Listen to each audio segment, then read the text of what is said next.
हाँ जी फ्रेंड्स, तो collective investment vehicles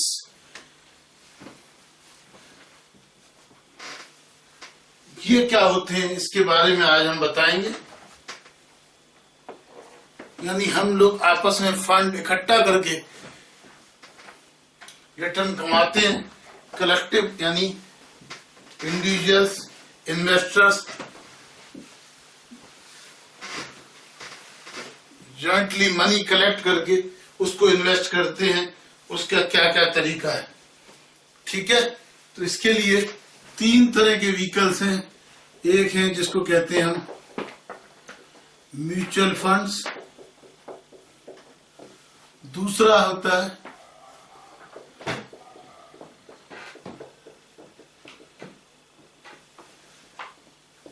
collective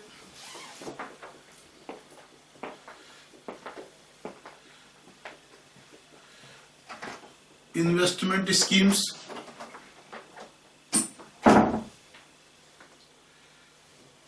और थर्ड इज वेंचर कैपिटलिस्ट।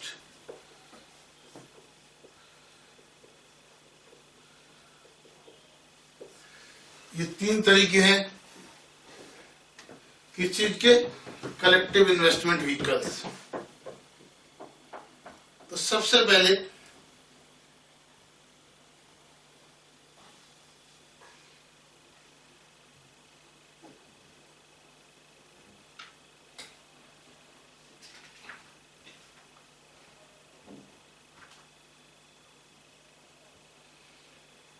हम समझेंगे म्यूचुअल फंड्स क्या होते हैं। म्यूचुअल फंड जैसे हमने बताया, म्यूचुअल फंड एक ट्रस्ट होता है और जो लोग पैसा इन्वेस्ट करते हैं वो ट्रस्टी को कहते हैं। उन ट्रस्टी में एक होता है स्पॉन्सर ट्रस्टी,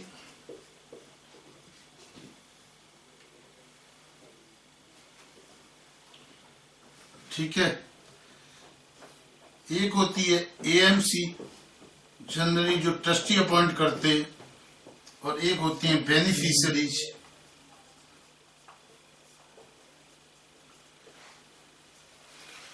म्यूचुअल फंड एक ट्रस्ट बनाया जाता है, ट्रस्ट डीड होती है। उस ट्रस्ट डीड का जो सेटलर होता है, ट्रस्टर होता है, जिसको स्पॉन्सर कहते हैं, वो उसमें सर्टेन यूनिट्स है वो इन्वेस्ट करता है, यानी वो लेता है। बाकी जो यूनिट्स हैं वो इन्वेस्टर्स इन्वेस्ट करते हैं। तो जो इन्वेस्टर्स होते हैं उस ट्रस्ट के बेनिफिशियरीज होते हैं। अब जो ट्रस्टी है एक एएमसी अपॉइंट करता है, तो वो एक 5% और 10% कुछ एक्सपेंडिचर्स होते हैं वो एएमसी चार्ज करता है। अदरवाइज म्यूचुअल फंड्स के अंदर जितना भी प्रॉफिट होता है, जितना भी हिस्सा होता है, वो किसका होता है, इन्वेस्टर्स का ही होता है। ओके। उसके अलावा एक इसके अंदर कस्टोडियन होता है। कस्टोडियन कौन होता है, कस्टोडियन वो पर्सन होता है जिसके पास सिक्योरिटीज रखी जाती हैं, ठीक है। जिसकी कस्टडी में सिक्योरिटीज रखी जाती हैं उसको हम लोग कहते हैं कस्टोडियन।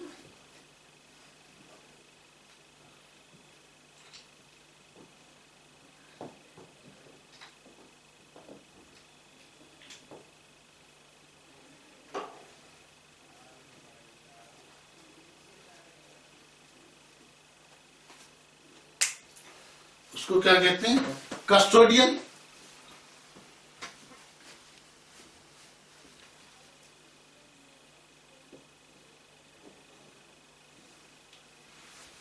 वो उसको कहते हैं कस्टोडियन। ये टोटल म्यूचुअल फंड्स के बारे में है।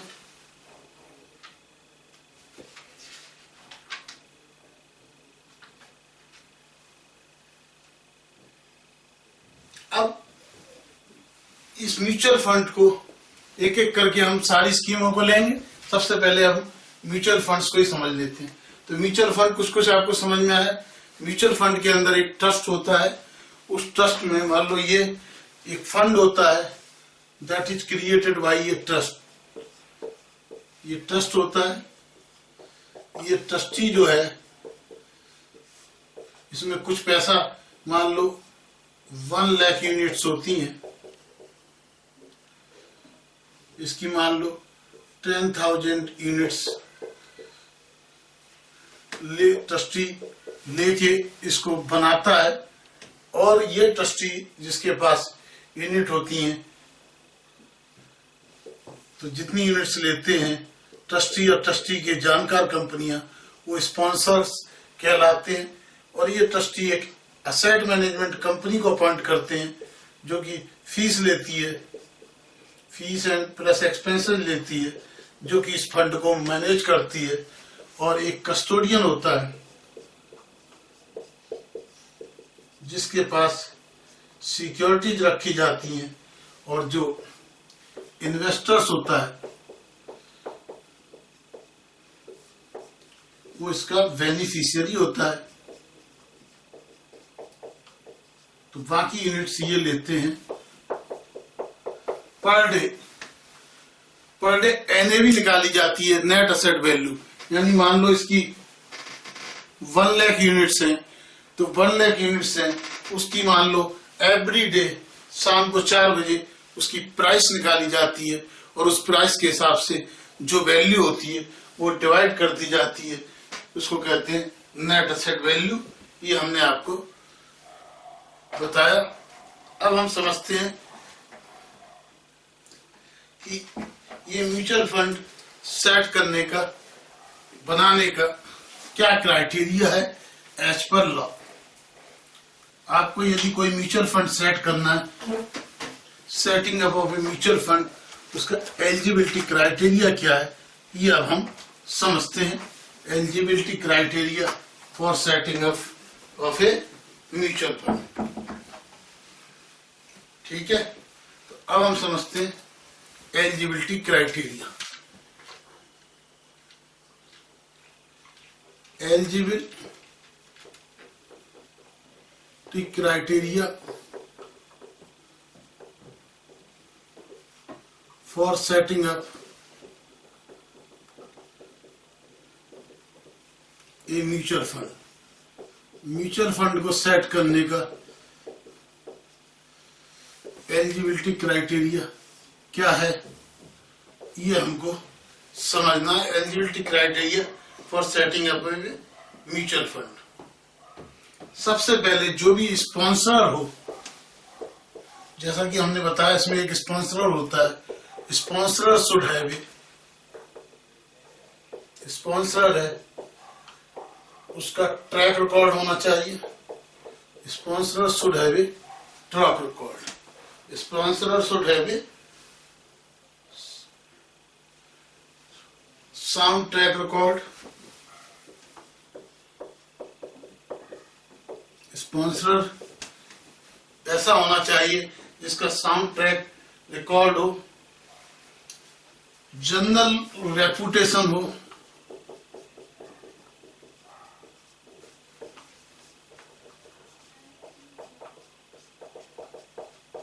कि जनरल रेपुटेशन हो, and he should be a person of integrity. He should be a person of integrity.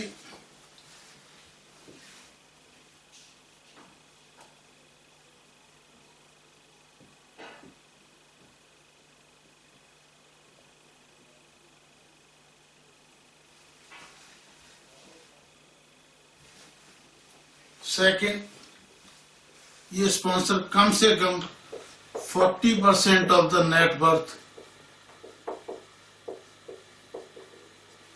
Of AMC contribute करे। तो क्या करना है, जितनी नेटवर्क है एसेट मैनेजमेंट की कंपनी की, इसकी 40% नेटवर्क को कंट्रीब्यूट करे। साथ ही साथ स्पॉन्सर, उसका डायरेक्टर और अदर पर्सन्स कोई भी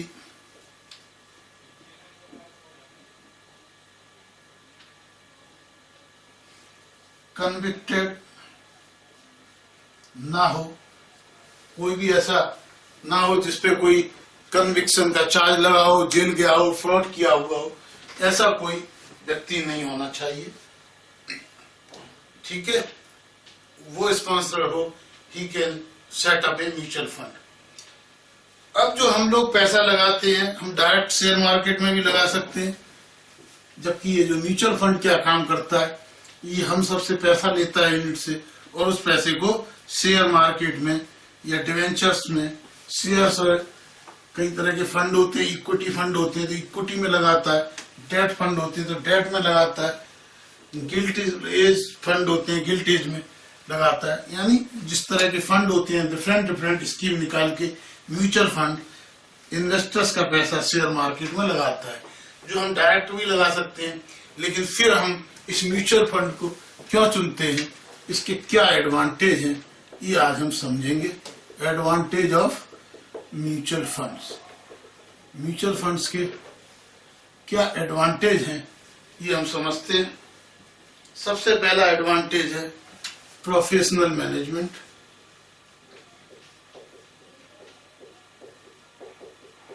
पहला एडवांटेज है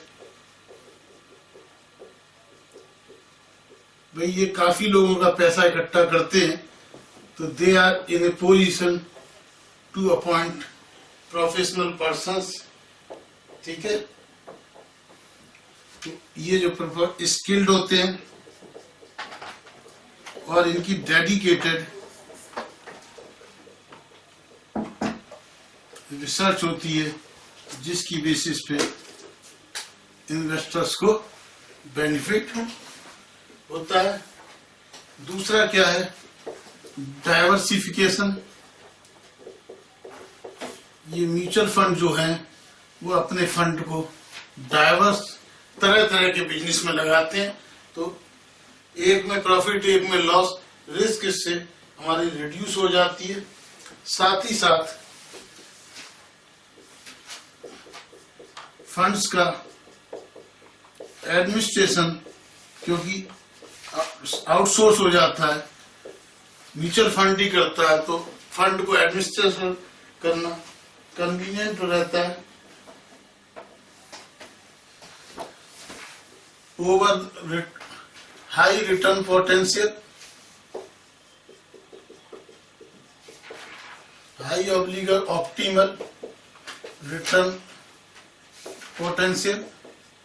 लॉन्ग टू मीडियम टर्म्स में म्यूचुअल फंड एक अच्छा रिटर्न्स दे सकते हैं, क्योंकि हमें कभी फंड की जरूरत पड़ी तो हमें डेस्परेट सेल करनी पड़ती है, लेकिन म्यूचुअल फंड का डाइवर्सिफाइड होता है तो म्यूचुअल फंड ऐसी डिस्ट्रेस सेल में नहीं आता, तो हाई रिटर्न पोटेंशियल होता है, लो कॉस्ट होती है, लो कॉस्ट ऑफ एडमिनिस्ट्रेशन, क्योंकि जनरली 2.5 से 5% या कुछ पैसे खर्च होते हैं क्योंकि वॉल्यूम में करते हैं। हाई लिक्विडिटी रहती है, ट्रांजैक्शंस जैसा कि मैंने बताया एवरी डे ये एनएवी निकालते हैं, तो ये जो है ट्रांसपेरेंसी म्यूचुअल फंड के अंदर क्या रहती है, ट्रांसपेरेंसी रहती है।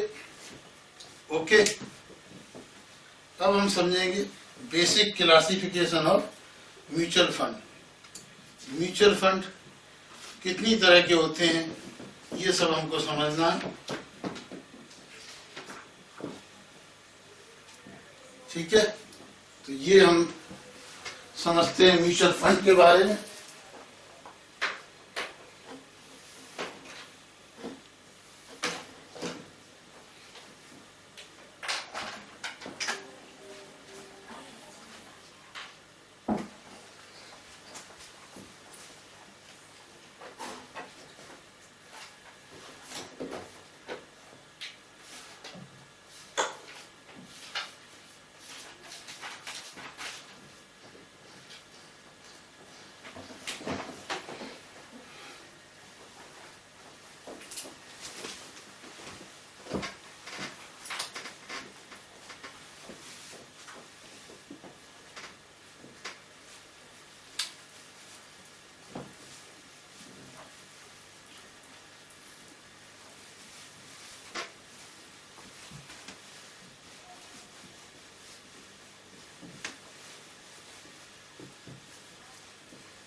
अब नेक्स्ट आ जाइए बेसिक क्लासिफिकेशन ऑफ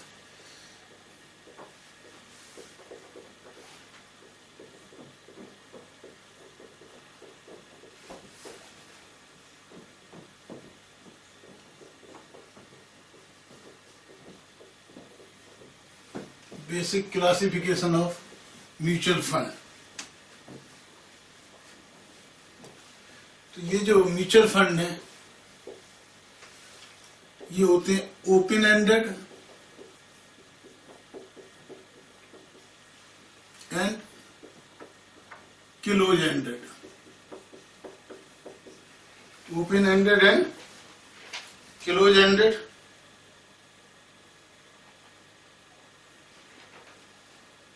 ठीक है।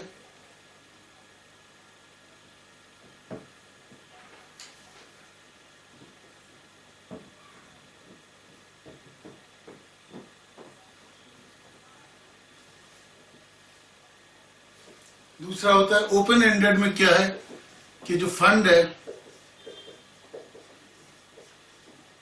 ये ओपन है कि आप जो भी यूनिट बाई करते हो तो वो कभी भी सेल कर सकते हो।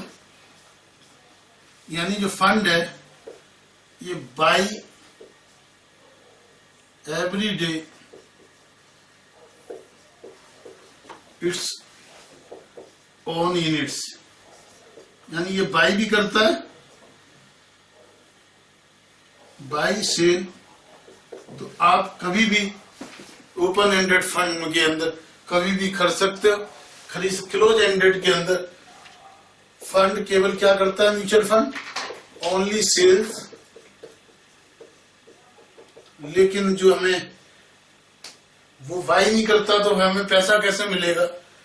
तो हमको यदि investors want to sell not buy from investors,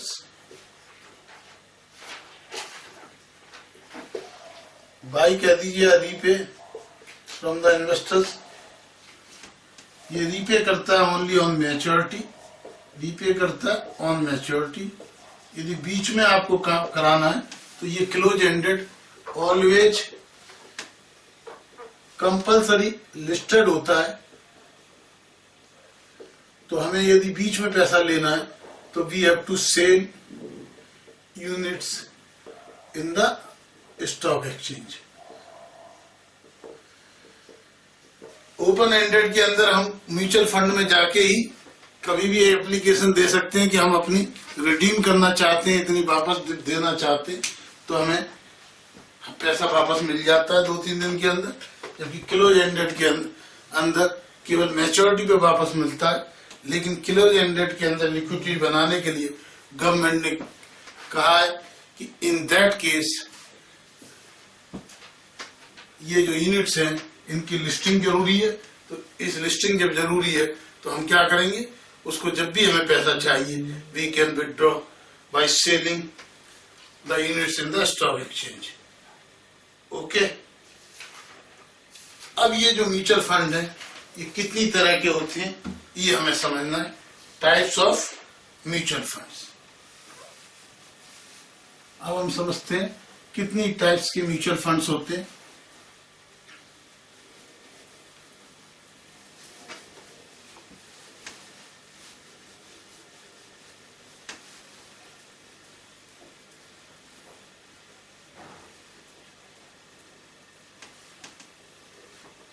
अब आ जाइए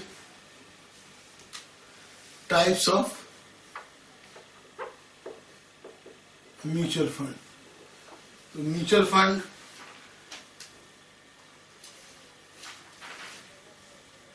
एक होते हैं इनकम ओरिएंटेड, एक होते हैं growth oriented. Income oriented funds, growth oriented funds, high growth scheme, hybrid, hedge funds,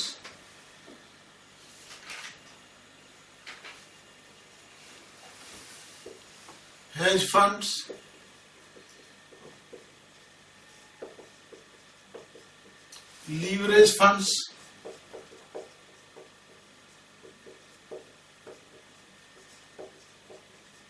I funds, leverage funds,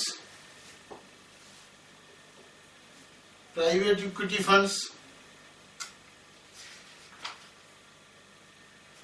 पहले हम ये बताते हैं, उसके बाद एक एक करके।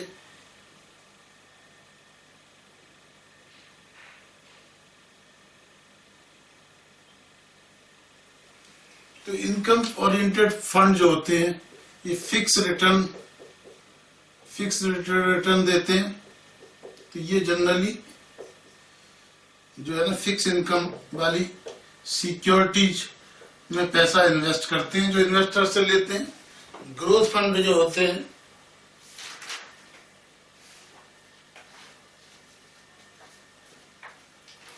ये जो ग्रोथ फंड होते हैं ये शेयर मार्केट में पैसा लगाते हैं, इक्विटी मार्केट में। तो इससे डिविडेंड भी हाई मिलता है और एप्रिसिएशन भी हाई होता है, लेकिन मॉडरेट रिस्क रहती है, इसके अंदर थोड़ी रिस्क रहती है।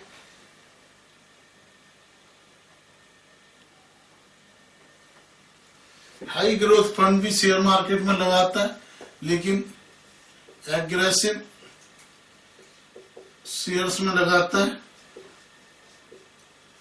जिनमें शॉर्ट टर्म में हाई एप्रिसिएशन मिलता है, लेकिन हाई रिस्क भी होती है। उसके बाद एक और होता है टैक्स सेविंग। तो ये जो टैक्स सेविंग म्यूचुअल फंड्स होते हैं ये टैक्स सेविंग स्कीम जैसे ELSS, equity link saving scheme etcetera में पैसे लगाते हैं। इसमें रिटर्न्स थोड़ा कम मिलता है लेकिन टैक्स का फायदा मिलता है। इसके अंदर क्या होता है, टैक्स लेस रिटर्न, साथ में लॉक इन होती है, लेकिन नो टैक्स, टैक्स नहीं लगता। तो ये जिन लोगों को टैक्स ब्रैकेट टैक्स से काफी लगता है, टैक्स में फायदा उठाना है, वो लोग इस तरह के म्यूचुअल फंड में फायदा लगाते हैं। हाइब्रिड क्या होता है, ये इनकम और ग्रोथ का मिक्सचर होता है। इसमें से कुछ परसेंटेज इनकम में लगाते हैं, कुछ परसेंटेज ग्रोथ फंड में लगाते हैं। Next is hedge funds. Hedge funds क्या होते हैं,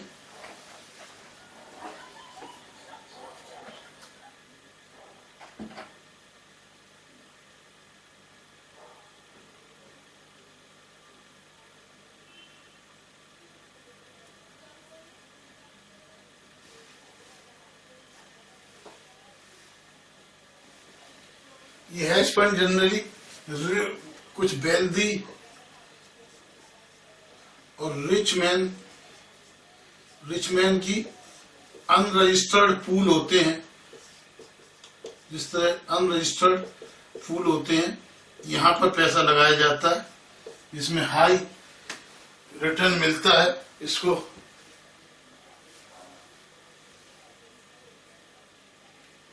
रिच मैन म्यूचुअल फंड भी कहते हैं। ओके, नेक्स्ट इज, इसकी कोई लीगल डेफिनेशन हेज फंड की कुछ नहीं है। Next is leverage funds.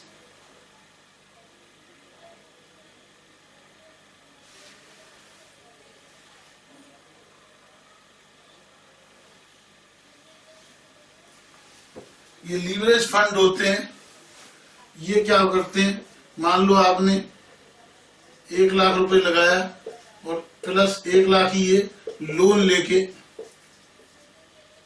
High yielding securities में लगाते हैं, तो इसमें रिस्क भी ज्यादा होती है और रिटर्न भी ज्यादा होती है। यानी ये जितना पैसा आपसे कलेक्ट करते हैं उतना ही पैसा या उसी प्रोपोर्शन में और भी ज्यादा पैसा, मतलब कुल मिला के जितना आपसे इन्वेस्टर से कलेक्ट करते हैं उसके अलावा कुछ बोरिंग करके उसको एक्सपोजर और बढ़ा देते हैं। इस तरह के फंड को हम लोग क्या कहते हैं, लीवरेज फंड। अब नेक्स्ट आ जाता है प्राइवेट इक्विटी फंड्स। ये जो वेंचर कैपिटलिस्ट होते हैं, ठीक है ना, ये आपको जो है इनको कहते हैं प्राइवेट इक्विटी फंड्स। ठीक है ना। ये प्राइवेट इक्विटी फंड जो पोटेंशियल इस तरह के वेंचर्स में जिनमें रिस्क काफी है और रिटर्न्स जिसमें कि नॉर्मल ट्रेडिशनल वे में रिटर्न नहीं आ सकता, ऐसे केसेस में पैसा लगाते हैं। इनको क्या कहते हैं? प्राइवेट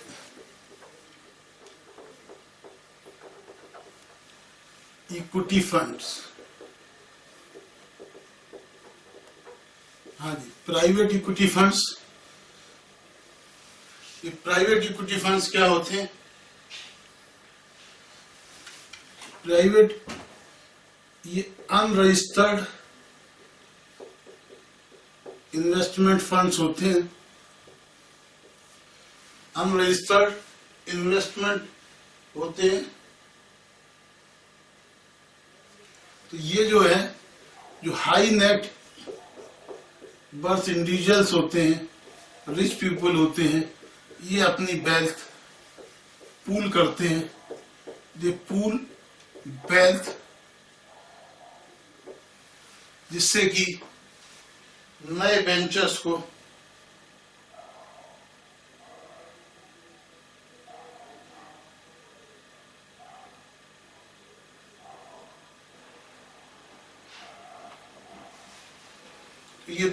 ये जो नए नए वेंचर्स को, न्यू वेंचर्स को फाइनेंस करते हैं और प्लस इंश्योरेंस में पैसा लगाते हैं कि लिक्विडेशन के केस में कुछ पैसा इंश्योरेंस में लगाते हैं, कुछ न्यू टाइप्स ऑफ वेंचर्स में लगाते हैं।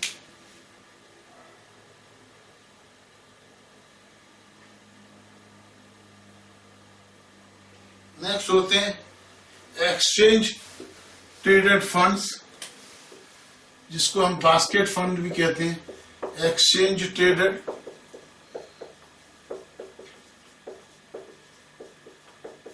फंड और you can say basket funds. Exchange traded funds और बास्केट फंड्स। ये एक्सचेंज ट्रेडेड और बास्केट फंड्स क्या होते हैं? बास्केट का मतलब है कई तरह की जैसे सब्जियां होती हैं, टमाटर, आलू, गोभी, इसी तरह हम कुछ स्पेसिफाइड बास्केट ऑफ सिक्योरिटी में लगाते हैं। ये जो इंडेक्स म्यूचुअल फंड्स की तरह होते हैं, इसमें क्या है कि कुछ सर्टेन सेलेक्टेड सिक्योरिटी में पैसा इन्वेस्ट किया जाता है। ये जो एक्सचेंज ट्रेडेड फंड्स हैं, इसका फायदा म्यूचुअल फंड के कंपैरिजन में जो फायदा है वो ये है, जो एक्सचेंज ट्रेडेड ये जो फंड होते हैं बास्केट वाले, इसमें इंट्राडे ट्रेडिंग भी पॉसिबल होती है, जबकि म्यूचुअल फंड के अंदर इंट्राडे ट्रेडिंग नहीं हो सकती थी। लेकिन इस एक्सचेंज ट्रेडेड फंड का नुकसान भी है, यानी इसका डिसएडवांटेज भी है over other mutual fund, that in the case of the ETF, क्योंकि एक्सचेंज ट्रेडेड फंड में का नुकसान ये कि जनरल पब्लिक इसका मेंबर नहीं बन सकती। They will not subscribe and they does not pool funds in this ETF। इसके अंदर केवल only institutions, companies and extremely wealthy persons can become an investors. जबकि in the case of other mutual funds, an investor having the marginal sources can also be an investor of that mutual fund. जो other funds होते हैं उनमें marginal investors भी invest कर सकता है, जबकि इस एक्सचेंज ट्रेडेड फंड के केस के अंदर केवल ओनली वेल्दी पर्संस और institutions and companies can invest the funds. Next is funds of funds. Next scheme is funds of funds. ये क्या होता है? फंड्स ऑफ फंड्स, ये हमें समझना है। Next scheme is funds of funds. Funds of funds का मतलब क्या है, ये टर्म्स कहां से आई, ये सब चीजें हमको समझनी है। Funds of funds, fund of funds is a mutual fund scheme. Funds of fund क्या है,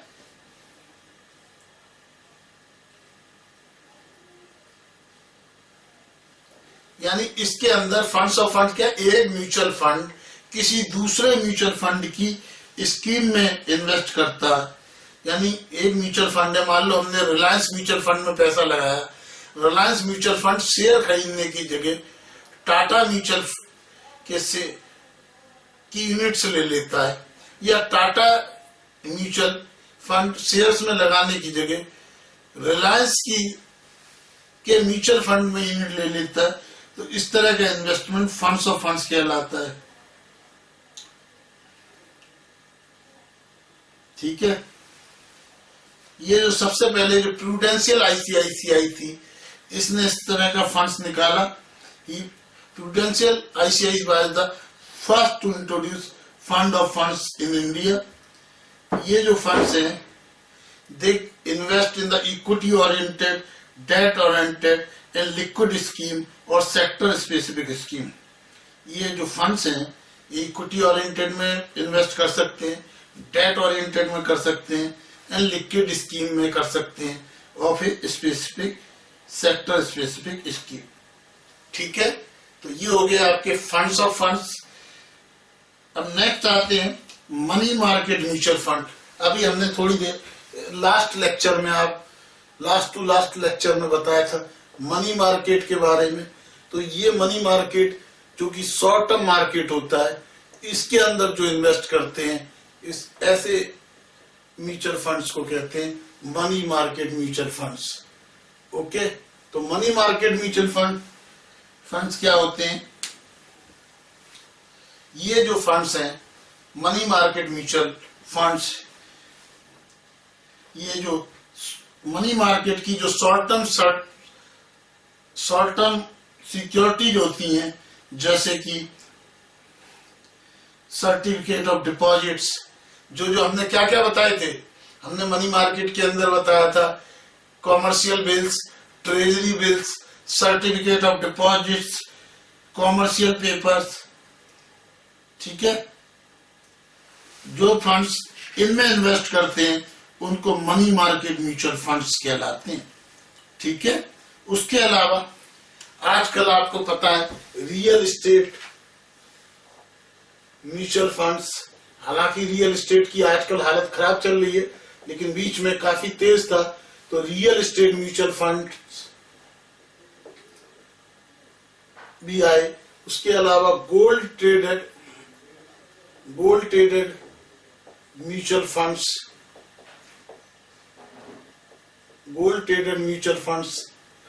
इंट्रोड्यूस हुए।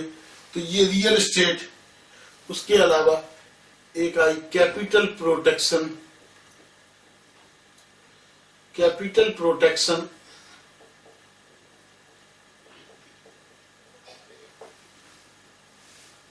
Oriented scheme. ये सब आपको समझना होगा कि क्या है रियल एस्टेट म्यूचुअल फंड्स, क्या है gold traded real estate mutual funds, gold traded mutual funds and capital protection oriented scheme. हाँ जी, तो ये जो रियल एस्टेट फंड्स होते हैं, ये जिस भी रियल एस्टेट है,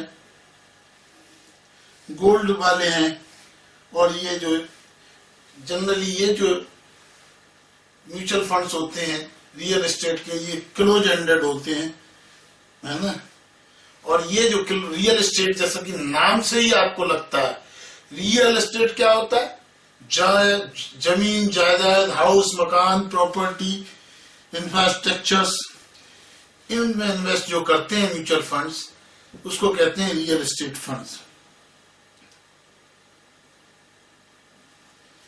तो ये जो गवर्नमेंट ने और सेबी ने परमिट किया है कि real estate mutual funds provided real estate mutual funds की परमिशन गवर्नमेंट देती है, तो जो एग्जिस्टिंग म्यूचुअल फंड्स हैं they are eligible to launch real estate mutual funds.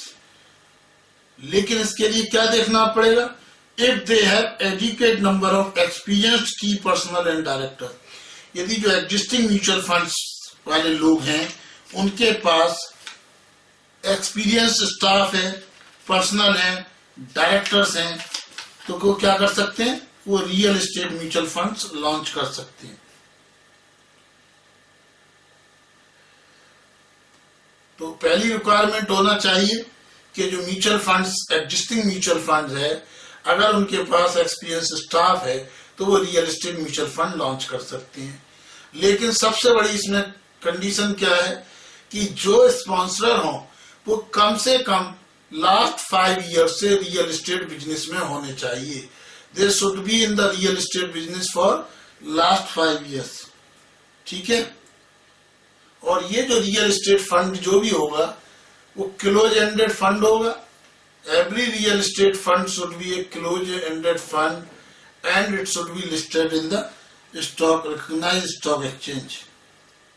और साथ ही साथ हर रियल एस्टेट फंड की एनएवी डेली डिक्लेयर होनी चाहिए, जिस तरह और म्यूचुअल फंड्स की डेली डिक्लेयर होती है, इसकी एनएवी डेली डिक्लेयर होनी चाहिए। साथ ही साथ इस पे कैप्स इंपोज किया जाएगा। कैप्स का मतलब लिमिट, कि कौन से सिटी में, कौन से सिंगल प्रोजेक्ट में वो कितना इन्वेस्ट कर सकते हैं। साथ ही साथ स्पॉन्सर्ड एसोसिएट कंपनी के किस प्रोजेक्ट में वो कितना इन्वेस्ट कर सकते हैं, इस तरह का उनके पास एक लिमिट और कैप्स इंपोज किया जाएगा। ठीक है। साथ ही साथ रियल एस्टेट जो म्यूचुअल फंड है वो real estate fund housing finance की एक्टिविटी को अंडरटेक नहीं कर सकते।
तो ये हमने सब समझा रियल एस्टेट फंड के बारे में। हाँ जी,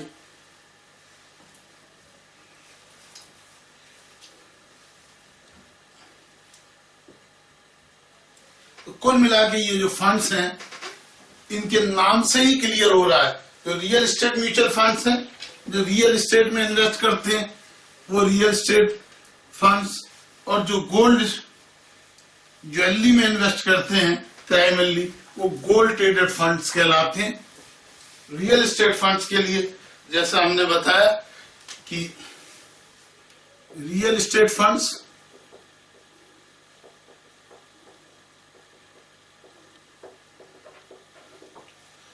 तो यदि आपके पास एक्सपीरियंस स्टाफ है, यदि एग्जिस्टिंग म्यूचुअल फंड,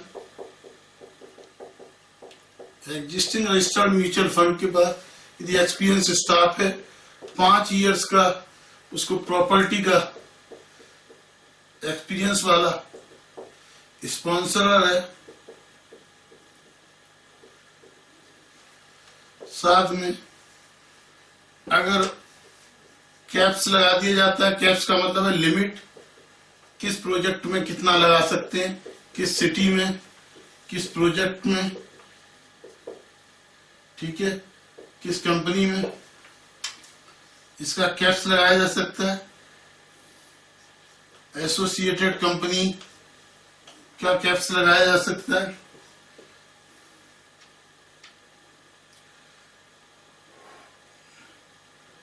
तो ये सारी चीजें होनी चाहिए। साथ ही साथ ये जो रियल एस्टेट फंड है ये लैंडिंग यानी हाउसिंग लोन नहीं दे सकती, हाउसिंग फाइनेंस कंपनी या हाउसिंग फाइनेंस का काम ये रियल एस्टेट फंड नहीं कर सकती है इन कंडीशंस पर ये, ठीक है। नेक्स्ट हमने बताया गोल्ड एक्सचेंज ट्रेडेड फंड, ये प्राइमरली गोल्ड में इन्वेस्ट करती है। Third is real, next is capital protection mutual fund,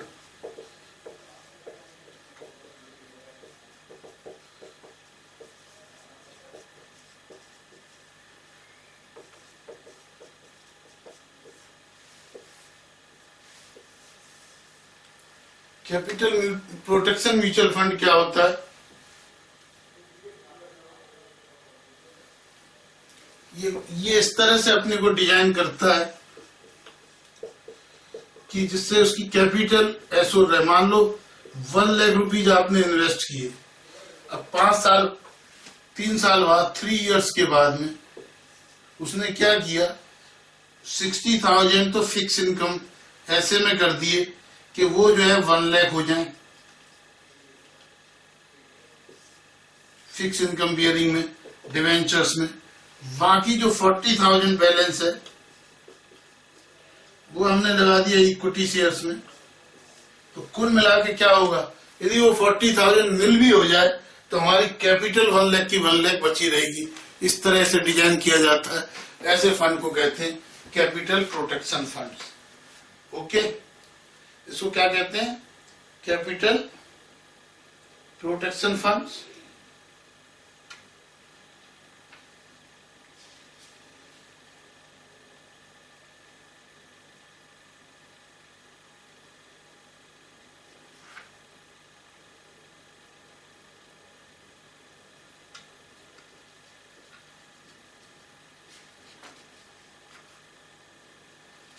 अब हम डिस्कस करेंगे कलेक्टिव इन्वेस्टमेंट स्कीम्स के बारे में।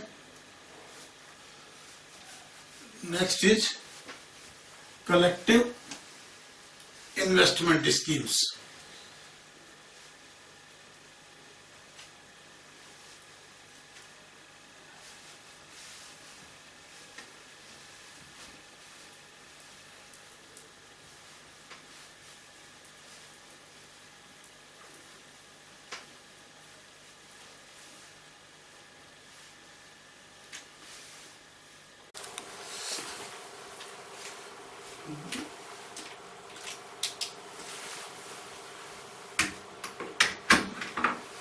Good morning friends.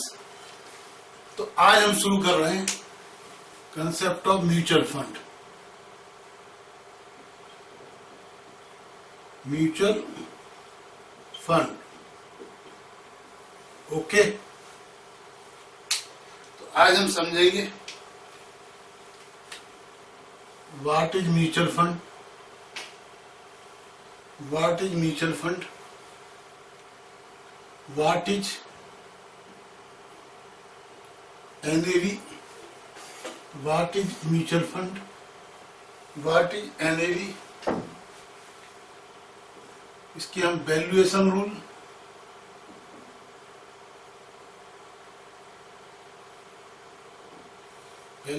समझेंगे। इसके अलावा हम समझेंगे HPR, holding period return, expenses,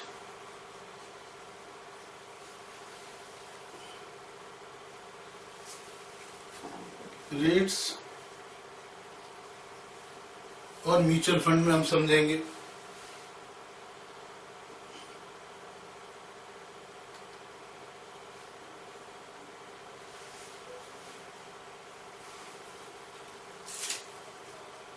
relationship,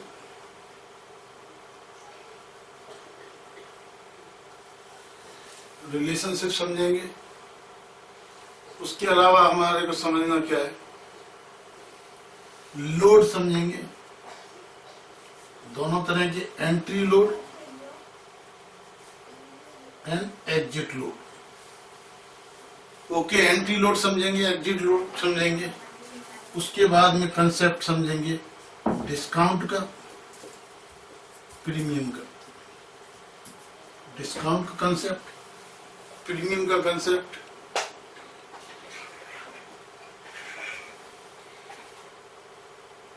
okay,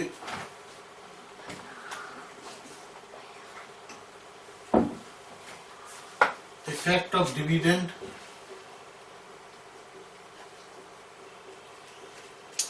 on NAV,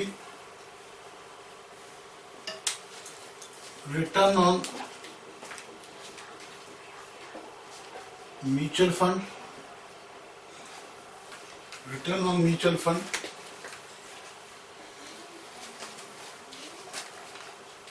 received and expenses, initial expenses,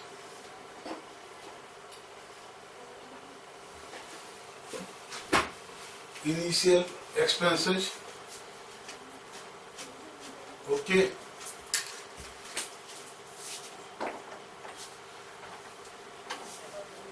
Return desired by investors, return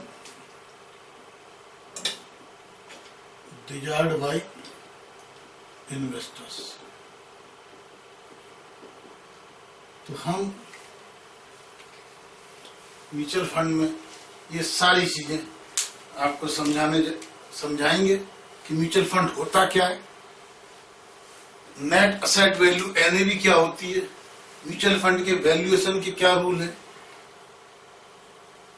holding period return क्या होता है, एक्सपेंसेस के रेट्स क्या होते हैं, रिलेशनशिप क्या होता है, लोड क्या होता है, एंट्री एग्जिट क्या होती है, डिस्काउंट प्रीमियम क्या होते हैं म्यूचुअल फंड में, NAV का डिविडेंड का क्या फर्क पड़ता है, क्या होते हैं MF के रिटर्न म्यूचुअल फंड के, क्या होती है इसकी रिसीट, क्या होते हैं एक्सपेंसेस, शुरुआत में क्या खर्चे होते हैं, initial expenses and return desired bye investor. Okay, तो ये सारे कंसेप्ट समझेंगे। तो आप सबसे पहले हम समझते हैं कि म्यूचुअल फंड है क्या। तो ये जो म्यूचुअल फंड है, म्यूचुअल फंड जो है it is a trust. Mutual fund क्या है, एक ट्रस्ट है। तो ट्रस्ट होगा तो इसमें एक ट्रस्टी होगा, एक इसका सेटलर यानी क्रिएटर होगा ट्रस्ट का, और बेनिफिशियरी होंगी। ट्रस्टी होगा या मैनेजमेंट कह लीजिए, ये सारी चीजें होंगी। Yes sir. तो अब हम थोड़ा सा यहाँ जगह करते हैं जिससे कि हम आपको म्यूचुअल फंड के बारे में थोड़ा कंसेप्चुअली बता सकें। ओके, ट्रस्टी होगा तो ऐसा होता है, एक जो ट्रस्टी होता है तो ये पूरा आप समझ लिए, ये म्यूचुअल फंड है। म्यूचुअल फंड के अंदर ये इनिशियल रुपया है, ये यहां पर ट्रस्टी है। मान लो मिस्टर डोनेटर या मिस्टर क्रिएटर, मिस्टर क्रिएटर या creator company, Messrs creator company limited, ठीक है, ये क्रिएटर कंपनी होगी। तो ये ट्रस्ट कंपनी क्या करेगी, ये एक ट्रस्ट क्रिएट करेगी। क्या बनाएगी, ट्रस्ट। ओके, तो ये ट्रस्ट बनाएगी। तो ट्रस्ट बनाने में ये कुछ पैसा अपना इस ट्रस्ट में डालेगी और कुछ इसमें स्पॉन्सर ढूंढेगी। क्या ढूंढेगी, स्पॉन्सर्स, यानी कुछ बड़े लोग ढूंढेगी, उनसे कहेगी कि भाई हमारे ट्रस्ट में पैसा डालिए, और बाकी जब इस पे इतना कुछ सफिशिएंट फंड हो जाएगा, जो कि सेबी के हिसाब से और जो रेगुलेटर के हिसाब से 200 करोड़, 200 करोड़, 1000 करोड़, कितनी बड़ी अमाउंट होती है, क्या ट्रस्ट बनता है, तो उसमें इनिशियल 100-200 करोड़ क्रिएटर और स्पॉन्सर को डालना होता है। ओके, उसके बाद में ये जो पब्लिक एट ए लार्ज, जो बेनिफिशियरी हैं, जिस तरह कंपनी शेयर निकालती है, ये इनसे पैसा लेगी, इधर से यूनिट देगी उनको। ओके, जिस तरह उसमें शेयर होता है, इसमें जो सर्टिफिकेट होता है म्यूचुअल फंड का, उसको यूनिट कहते हैं। और यहां से रुपया जो है ट्रस्ट में जाता है। रुपया किस में जाता है, ट्रस्ट में। तो इस पब्लिक से, ये है पब्लिक, ठीक है, जिसको हम लोग कहते हैं बेनिफिशियरी। अब ये जो ट्रस्ट है, इस ट्रस्ट का पैसा, जो ट्रस्ट में पैसा आया, ओके,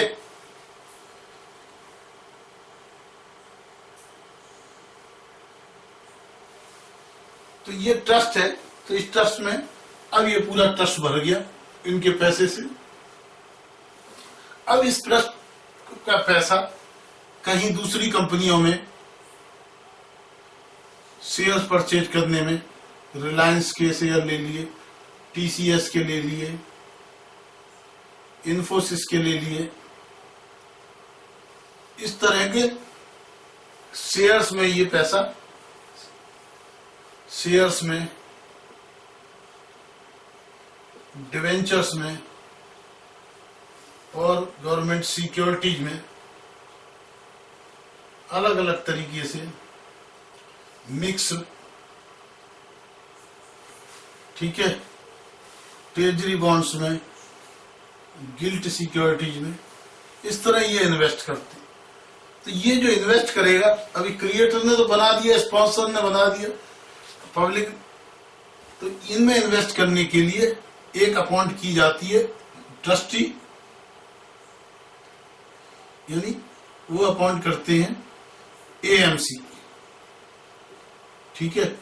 ये क्या होती है, जो क्रिएटर होता है वो AMC, asset management company, asset management company कहते हैं। ये जो असेट मैनेजमेंट कंपनी है, ये एक फीस लेती है फिक्स, कुछ एक्सपेंसेस लेती है जो परमिसेबल हैं। उस एक्सपेंसेस लेकर वो एडवाइस करती है इस ट्रस्ट को, और ये एडवाइस करके ये पैसा शेयर्स में, जो लोग यूनिट्स तरह तरह की निकाली जाती हैं। कुछ लोग कहते हैं भाई हमें तो डेट्स वाले फंड में पैसा लगाना है, हमें केवल सरकारी गिल्ट में लगाना है, हमारे को केवल सिक्योरिटीज में लगाना है, हमारे को मिक्स लगाना है, कुछ इसमें कुछ शेयर में कुछ डेट में।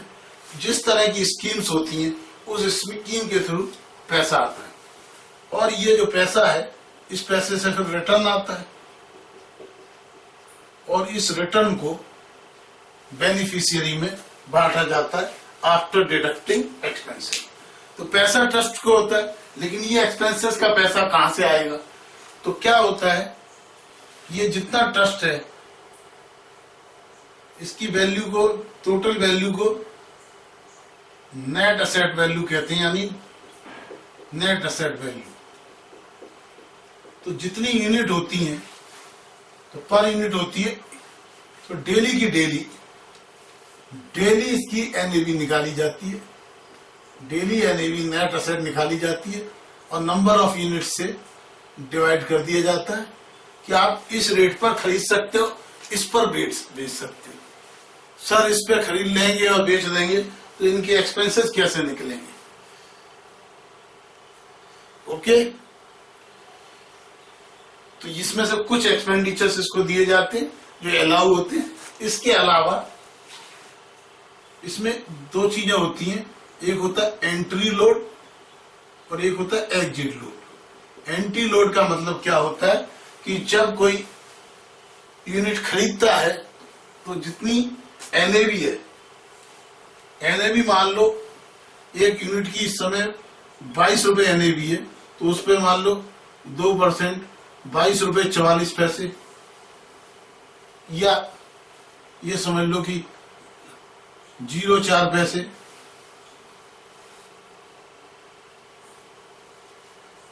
एग्जिट लोड हो जाएगा। एंट्री लोड तो 22 रुपए की जगह 22 रुपए 4 पैसे लिए जाएंगे और जब सेल किया जाएगा तो 22 रुपए की जगह 21 रुपए 96 पैसे लिए जाएंगे, यानी प्लस माइनस। जब खरीदेगा बायर तो उसको ज्यादा देना पड़ेगा और जब उसको बेचेगा तो जब एंटर होता है तो उसको कहते हैं एंट्री लोड, और जब वो वापस बेचता है अपना पैसा लाता है एग्जिट लोड। ओके, तो म्यूचुअल फंड जो होते हैं ये आपको थोड़ा सा मैंने कंसेप्ट बताया। ये दो तरह के होते हैं, एक होते क्लोज एंडेड, एक होते ओपन एंडेड। ओपन एंडेड का मतलब होता है आज आपने पैसा लगाया, किसी भी दिन जाके आप वो पैसा ले सकते हैं। ठीक है, वो पैसा कैसे लेते हैं कि आप जाइए और जाने के बाद में पैसा ले लीजिए। कैसे लेंगे पैसा? आप केवल एक एप्लीकेशन या उनका फॉर्म होता है भर के दीजिए, हमें आज पैसा चाहिए। ओके, तो यदि आप आज फॉर्म भर के देंगे तो कल शाम के 4 बजे वाला जो रेट होगा उससे पैसा मिल जाएगा। तो आपका विद इन डे और 2 से 3 दिन के अंदर आपका पैसा मिल जाता है ओपन एंडेड फंड में, कि जब चाहे तब आप एंटर कर सकते हैं, जब चाहे तब एग्जिट कर सकते हैं। जैसे बैंक से पैसा निकालते हैं, बैंक में तो इस हाथ चेक दिया वहां से पैसा मिल गया, यहाँ बस थोड़ी सी डिले होती है, उसमें केवल आपको फॉर्म भर के देना होता है। आजकल इंटरनेट से भी हो जाता है, ऑनलाइन आप एग्जिट कर सकते हैं, एक्सिट आपका पैसा ट्रांसफर हो सकता है। अदरवाइज आप जाइए एएमसी के दफ्तर में फॉर्म भरिए और आपको पैसा मिल जाएगा उस दिन की एएमसी के हिसाब से, एनएवी के हिसाब से। तो नेट एसेट वैल्यू डेली की डेली नेट एसेट वैल्यू निकाल के पब्लिश करना कंपलसरी है म्यूचुअल फंड के लिए, और ये एनएवी आपको वेबसाइट्स पर मिल जाएगी और न्यूज़पेपर्स में भी मिल जाएगी। तो नेट एसेट वैल्यू देख के आज की आपने जो पैसा यूनिट लगाई थी आज उसकी कितनी वैल्यू है उसके हिसाब से आप डिसीजन ले सकते हैं, उस दिन अपना पैसा वापस ले सकते हैं। जो क्लोज एंडेड फंड होता है इसके अंदर जब चाहे तब आप वापस नहीं ले सकते। तो इसके लिए क्या होता है, close ended fund share market में लिस्ट होना जरूरी किया गया। तो इवन यदि क्लोज एंडेड फंड है तो उस केस में आप शेयर मार्केट में जाके अपनी यूनिट बेच सकते हैं और वहां से आप पैसा ले सकते हैं ब्रोकर के थ्रू। तो ये बेसिकली म्यूचुअल फंड का कंसेप्ट है। काफी कुछ आपको इस म्यूचुअल फंड के कंसेप्ट के बारे में हमने पहले भी बताया। ओके, तो ये म्यूचुअल फंड का कंसेप्ट है। इसकी रिकॉर्डिंग कैसे होती है, प्रॉपर होती है, M to M, market to market इसकी रिकॉर्डिंग होता है डेली की डेली। इसकी जो सिक्योरिटीज होती हैं इनकी वैल्यू कॉस्ट पे नहीं दिखाई जाती, MTM दिखाई जाती है, यानी डेली की डेली NAV निकलती है। तो हर सिक्योरिटीज का, हर इन्वेस्टमेंट का डेली मार्किंग होती है और डेली उसकी मार्केट वैल्यू देखी जाती है। मार्केट वैल्यू के हिसाब से डेली इसकी बैलेंस शीट बनती है, यानी डेली नेट एसेट वैल्यू निकाली जाती है और वो पब्लिश की जाती है। ये बेसिकली इसका कंसेप्ट होता है। ओके,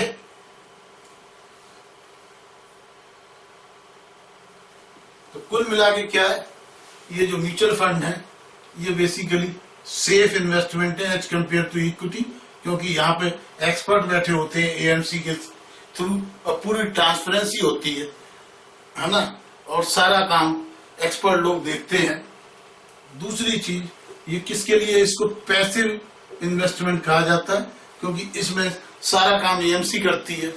शेयर मार्केट में अगर आप इन्वेस्ट करते हो आपको एक्टिव इन्वेस्टर कहा जाता है, लेकिन अगर आप म्यूचुअल फंड में इन्वेस्ट करते हो तो आपको पैसिव इन्वेस्टर कहा जाता है। ओके, अब आप समझेंगे ये NAV है क्या।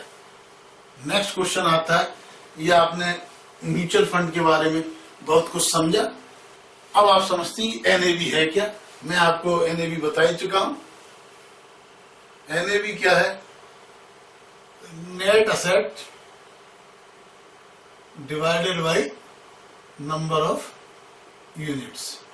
नेट एसेट्स का मतलब क्या हो गया, market value of investment plus receivable plus accrued interest plus outstanding dividend receivable, ये सारा करके divided by number of unit. Okay, इसमें से ये जो इन्वेस्टमेंट है इसमें से लायबिलिटी घटा दी जाती है, तभी तो नेट एसेट आएगी। तो ये लायबिलिटी क्या होती है। ओके, तो अब हम समझते हैं लायबिलिटी क्या होती है और असेट क्या होती है। असेट में से लायबिलिटी घटाने पे नेट एसेट्स आए। Liability basically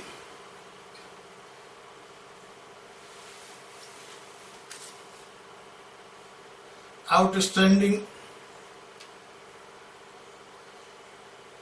expenses payable plus other payable and liability, ये सब हम लोग लेस कर देते हैं। इन सब में तो नेट एसेट आ जाती है, उसको नंबर ऑफ यूनिट से डिवाइड कर देते हैं, तो ये NAV आ जाती है, नेट एसेट वैल्यू। यानी टोटल असेट मान लो म्यूचुअल फंड की शेयर्स के आज बाजार की वैल्यू है 100 करोड़ रुपए, डिवेंचर की जो उसके पास है 20 करोड़ रुपए, FD है उनकी 10 करोड़ रुपए, 130 करोड़ रुपए, और उसको 10 करोड़ रुपए डिविडेंड आना है, 140 10 करोड़ इंटरेस्ट 150 करोड़ रुपए, 150 करोड़ है। और अगर उसके 1 करोड़ यूनिट है तो 150 रुपए पर यूनिट उसकी NAV होगी। Net asset value per unit निकालते हैं। तो ये आपको NAV और म्यूचुअल फंड के थोड़े थोड़े कंसेप्ट। ओके, अब इसके हमें समझने हैं वैल्यूएशन रूल। ओके, तो ये NAV आपने नोट कर ही लिया होगा, तो मैं इसको जरा थोड़ी जगह क्रिएट कर देता हूं यहां पर।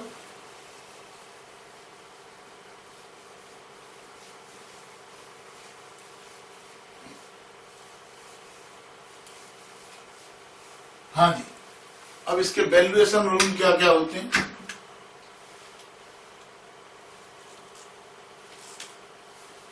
वैल्यूएशन रूल के लिए सबसे पहले होती है लिक्विड असेट्स या कैश इसको हम लेते हैं बुक वैल्यू पर, जो भी बुक वैल्यू होती है उस पर लेते हैं। लिस्टेड शेयर्स,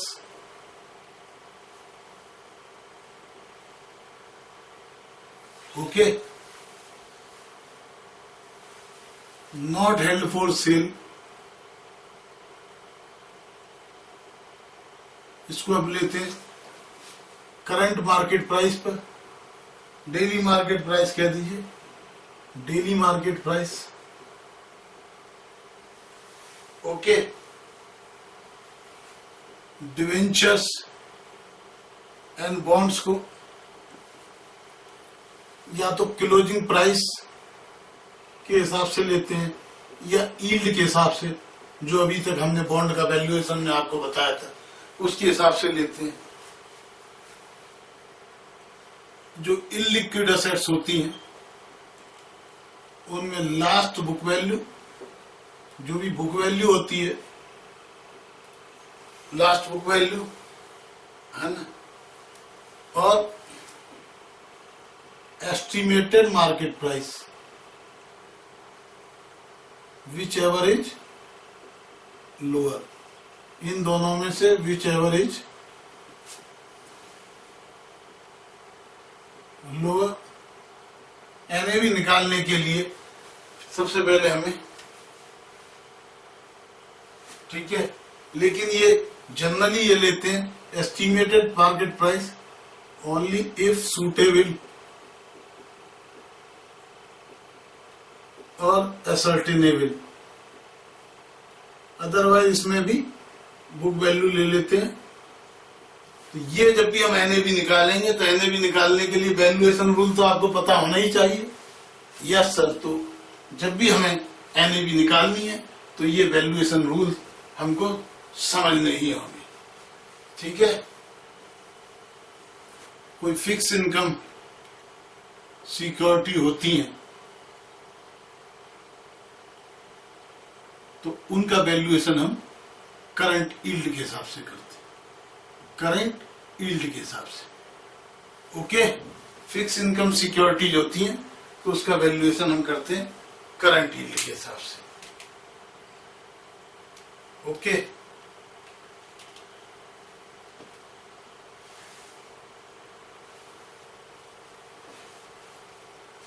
अब ऑलरेडी मैं आपको बता चुका हूं, एनएवी निकालते समय हम नेटिंग ऑफ द असेट्स करते हैं, यानी जितनी भी आउटस्टैंडिंग या एक्रूएबल इनकम है या इंटरेस्ट है उन सबको जोड़ लेते हैं और जो भी आउटस्टैंडिंग एक्सपेंसेस हैं उनको घटा देते हैं। इस सबको कहलाता है netting of the assets concept. क्या कहलाता है? Netting of assets, netting of assets. इस कंसेप्ट का नाम क्या है? Netting of assets. Netting of assets में हम लोग क्या करते हैं? ऐड कर देते हैं। क्या क्या चीजें ऐड करते हैं? डिविडेंड प्लस इंटरेस्ट ऐड कर देते हैं, ओके। अदर रिसीवेबल ऐड कर देते हैं, अदर रिसीवेबल ऐड कर देते हैं, अदर असेट्स हैं, ऑन है लेकिन बुक्स में नहीं है, उन सबको ऐड कर लेते हैं। और डिडक्ट क्या करते हैं? हाँ जी, जितने एक्सपेंसेस होते हैं, unpaid liability for unpaid assets, इनको भी डिडक्ट करते हैं, okay. Other short term long term को डिडक्ट कर देते हैं। अदर शॉर्ट टर्म और लॉन्ग टर्म को हम डिडक्ट कर देते हैं, लायबिलिटीज को। तो इसको कहते हैं हम netting of the assets, okay. Valuation rule में एक चीज आपको और ध्यान रखनी है, वो ये, हाँ जी, वैल्यूएशन रूल में जगह की थोड़ी शॉर्टेज पड़ रही है। तो वैल्यूएशन रूल में हम क्या करते हैं? If market value is not available, तो हम क्या करते हैं? नॉट अवेलेबल, देन हम बुक वैल्यू ले लेते हैं। उस केस में हम क्या करते हैं, उस केस में हम बुक वैल्यू ले लेते हैं। ओके, अब हम समझते हैं कंसेप्ट ऑफ एचपीआर। एचपीआर का मतलब क्या होता है, होल्डिंग पीरियड रिटर्न, यानी जितने दिन हमने म्यूचुअल फंड रखा उस म्यूचुअल फंड से जो भी मिला, चाहे डिविडेंड मिला, इंटरेस्ट मिला, बोनस मिला या मैच्योरिटी पे, यानी जब हमने निकले तो क्या होता है होल्डिंग पिट, हम होल्डिंग अभी बेचा ही नहीं है तो होल्डिंग पिट में क्या होगा, जितना डिविडेंड मिला। ओके, उसके अलावा जितना चेंज, जितनी हमारी एनएवी बढ़ गई तो चेंज इन एनएवी बेसिकली होता है। यानी एचपीआर का में क्या क्या होता है, cash dividend plus capital gain disperse, capital gain जैसे बोनस वगैरह के रूप में जो भी डिस्पर्स करता है, प्लस चेंज इन एनएवी, क्योंकि जो एनएवी बढ़ती है इसको हम मानते हैं unrealised capital gain, unrealised capital gain मानते हैं। तो ये सारी चीजों को मिला के ओके,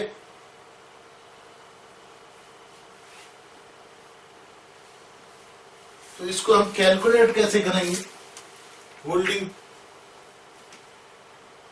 रिटर्न को हम कैसे कैलकुलेट करेंगे।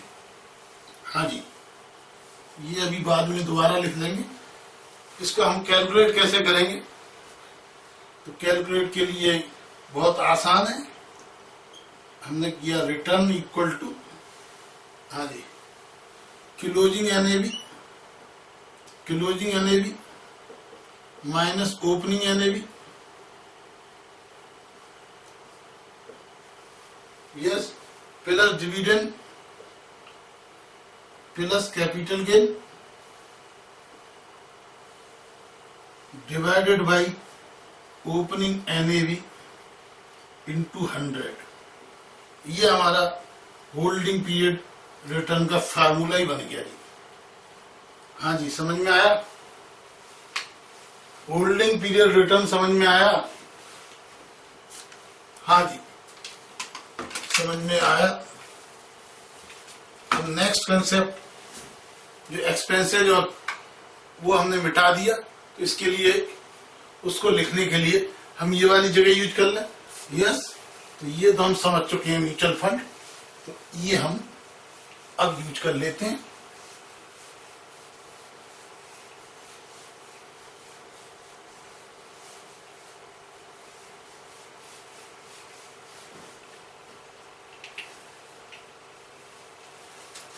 ओके, अब हम समझ लेते हैं एक्सपेंसेस।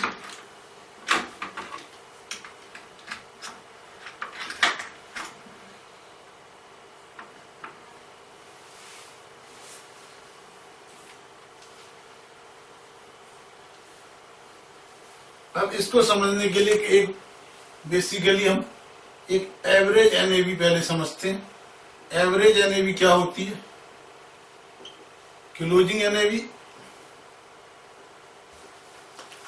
प्लस ओपनिंग एनएवी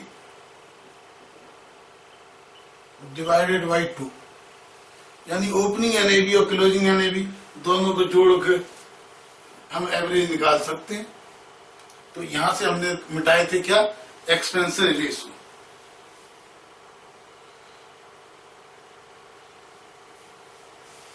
तो एक्सपेंसेस रेशो निकालना हो तो क्या निकालते हैं कि कितना एक्सपेंसेस कर रही है पर्टिकुलर म्यूचुअल फंड के, तो उसके जितने भी खर्चे हैं, expenses divided by average NAV. यानी एक कंपनी 1 करोड़ रुपीज खर्च कर रही है और उसकी एवरेज एनएवी 100 करोड़ है, डेट मीन्स 1% एक्सपेंडिचर। क्योंकि जब हम कैलकुलेशन करते हैं किस में इन्वेस्ट करें, तो एक तो ये देखते हैं कि उसका मैनेजमेंट कितना अच्छा है, क्या बढ़िया जगह इन्वेस्ट करता है। दूसरा ये देखते हैं उस एनएवी उस म्यूचुअल फंड के खर्चे कितने, क्योंकि वो खर्चे कहाँ से जाने, हमारी पॉकेट से जाने। अदरवाइज तो सारा जो यूनिट है जितना प्रॉफिट हो वो हमारा ही है, हमें केवल उसमें से जो एक्सपेंडिचर्स हैं वो घटाने हैं। तो जिसके एक्सपेंसेस कम हो वो हम सेलेक्ट करेंगे, तो इसलिए हमें एक्सपेंडिचर रेशो निकालना होता है। Okay,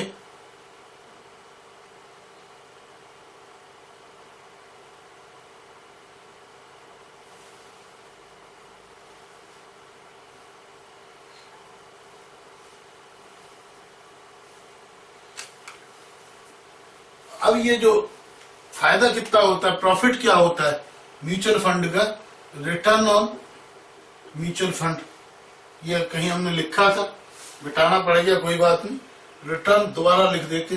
return on mutual fund क्या होता है, जितना इंक्रीज इन एनएवी हुई, इंक्रीज इन एनएवी हुई, ओके, तो रिटर्न में क्या हो गया, return that is increase in, तो रिटर्न जितना भी मिला माइनस एक्सपेंसेज ऑफ मेंटेनेंस और minus expenses of issue,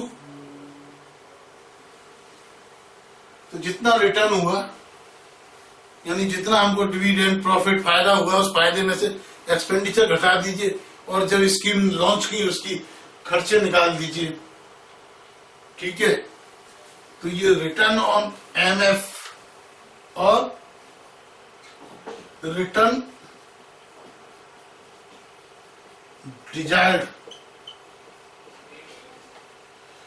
bye investor, mutual fund investor, ये जो रिलेशनशिप है इससे ही डिसाइड होती है उस म्यूचुअल फंड की वैल्यू, उस म्यूचुअल फंड का बिजनेस, ये एक रिटर्न में और इन्वेस्टर्स में रिलेशनशिप होती है, क्योंकि अल्टीमेटली ये सारा रिटर्न इन्वेस्टर्स का है, इन्वेस्टर्स इसी रिटर्न के बेसिस पे इन्वेस्ट करता है। ओके, दो कंसेप्ट थे, एंट्री लोड और एग्जिट लोड, वो मैंने आपको बता दिए।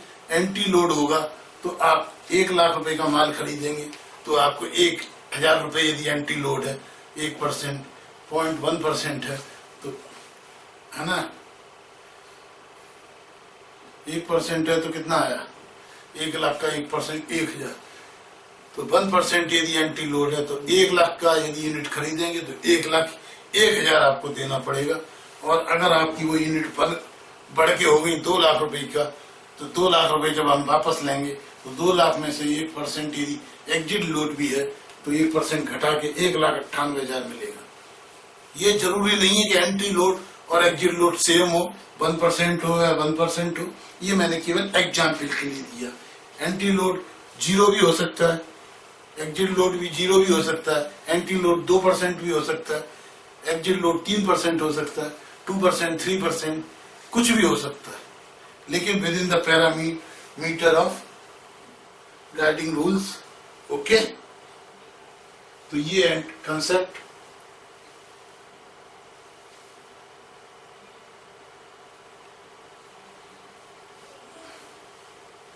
अब आता है डिस्काउंट और प्रीमियम। ये जो डिस्काउंट और प्रीमियम है ये केवल क्लोज फंड यानी क्लोज एमएफ है, जो क्लोज फंड एमएफ होते हैं, यानी ओपन फंड पे कोई डिस्काउंट प्रीमियम होता नहीं है, क्योंकि ओपन फंड तो जाइए पैसा निकालिए।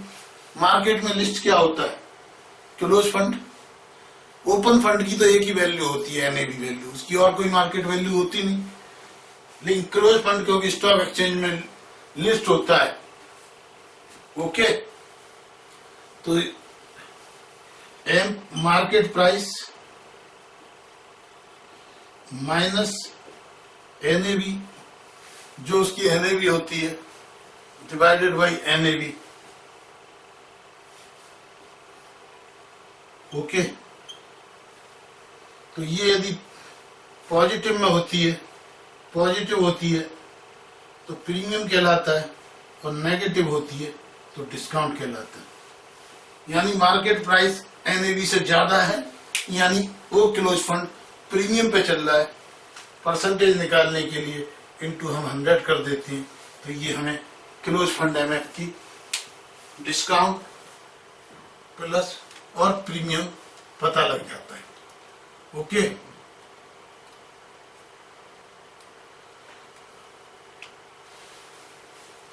एक चीज हमने और बताई थी कि डिविडेंड देने के बाद में हमेशा म्यूचुअल फंड की एनएवी गिरती है। ये अब हम थोड़ा सा मिटा देते हैं। हाँ जी, मिटा दें सर, ये सारा ही मिटा दें। चलो मैं ये सारा रब कर देता हूं, तो कुछ कंसेप्ट आपको छोटे छोटे और कंसेप्ट समझ लेते हैं म्यूचुअल फंड में।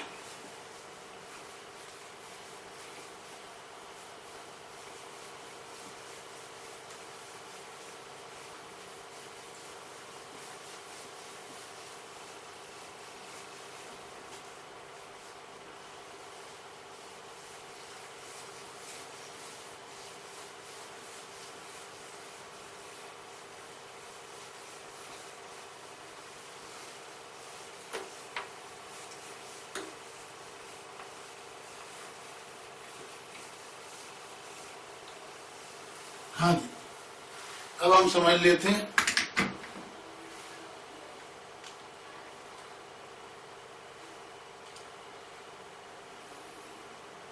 कि जब भी पहली चीज आपको बताते हैं, ये इसकी एनएवी होती है, इसका मालिक कौन है? ये बैठे हुए यूनिट होल्डर है, ये सब इनका ही माल है। ठीक है, एनएवी है हमारी 150 करोड़ रुपया। अब हमने 150 करोड़ रुपए में से 15 करोड़ रुपए इनको डिविडेंड बांट दिया, 15 करोड़ रुपए डिविडेंड बांट दिया, तो इससे एनएवी बढ़ेगी या घटेगी? सर कम हो जाएगी। तो इसलिए आफ्टर डिविडेंड एनएवी फॉल्स। ये तो खुश हो रहे हैं, ठीक है, ये सर उल्टा कर दिया, ये खुश हो रहे हैं, हंस रहे हैं, हाँ हाँ हाँ, हमको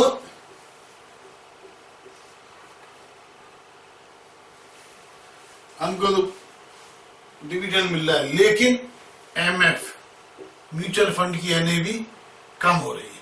म्यूचुअल फंड है, यदि ये आदमी होता तो ये क्या होता? हाँ, ये रो रहा होता कि मेरी एनएवी खत्म हो गई, कम हो गई। ओके, कि यदि हमारी मान लो एनएवी में करंट एनएवी पर यूनिट 20 है, 2 रुपए डिविडेंड दे दिया, करंट एनएवी 18, और डिविडेंड कहीं और से तो आएगा नहीं, ये एनएवी में से ही जाएगा। ओके, अब आ जाइए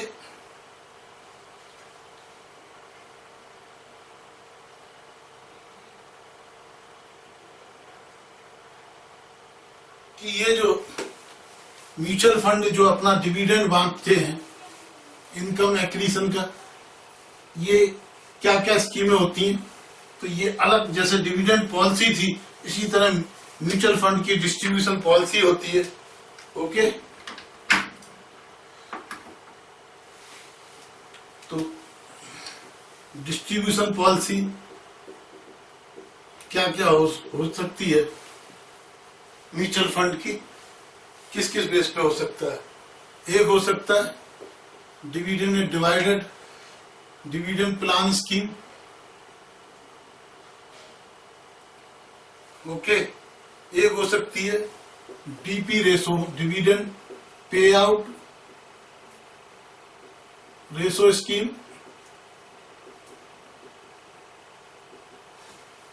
एक हो सकती है आपकी बोनस प्लान।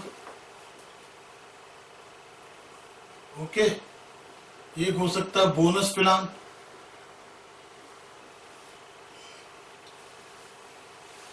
एक हो सकता है ग्रोथ प्लान। हाँ जी, एक हो सकता है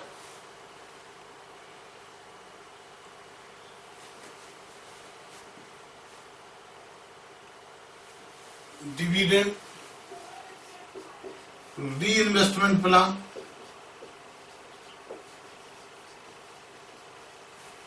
डिविडेंड री इन्वेस्टमेंट प्लान।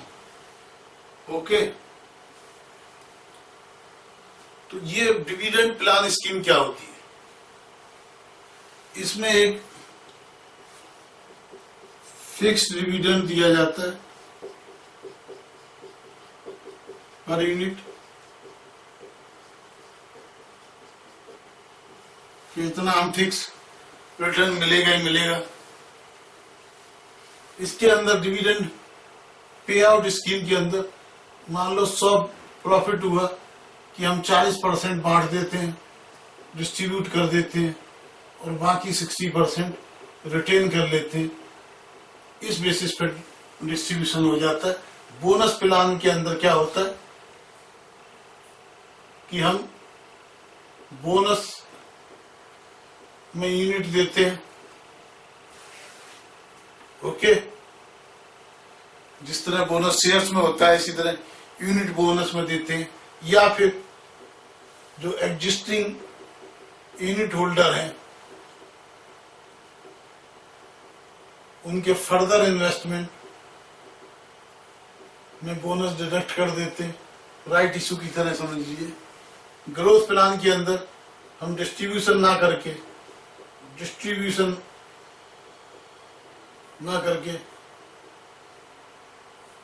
ग्रोथ में ही लगाते हैं, आपका पैसा क्यूमुलेटिव हो जाता है। क्यूमुलेटिव होता है।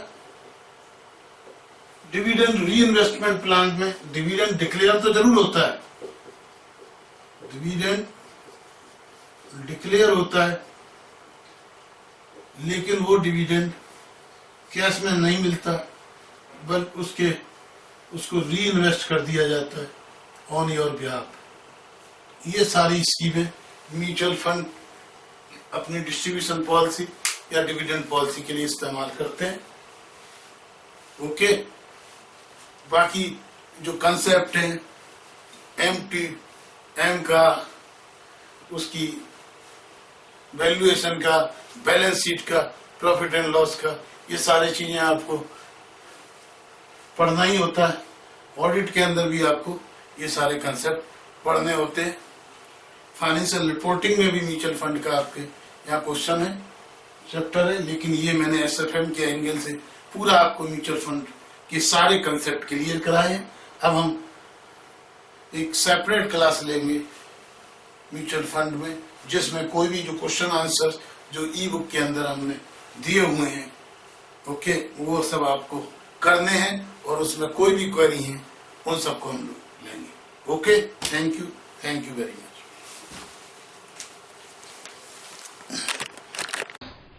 तो आज हम लोग डील करते हैं एक बहुत ही important issue, that is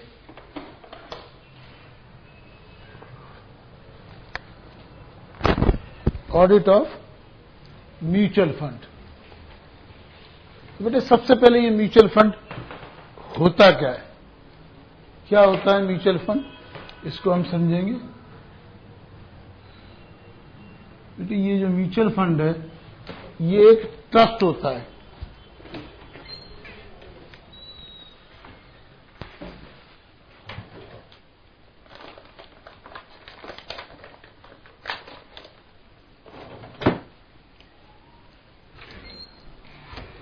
mutual fund क्या होता है?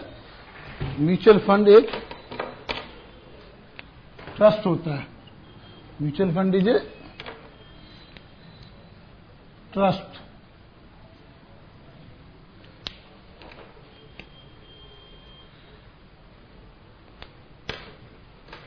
ओके, इसका बेटे एक स्पॉन्सर होता है।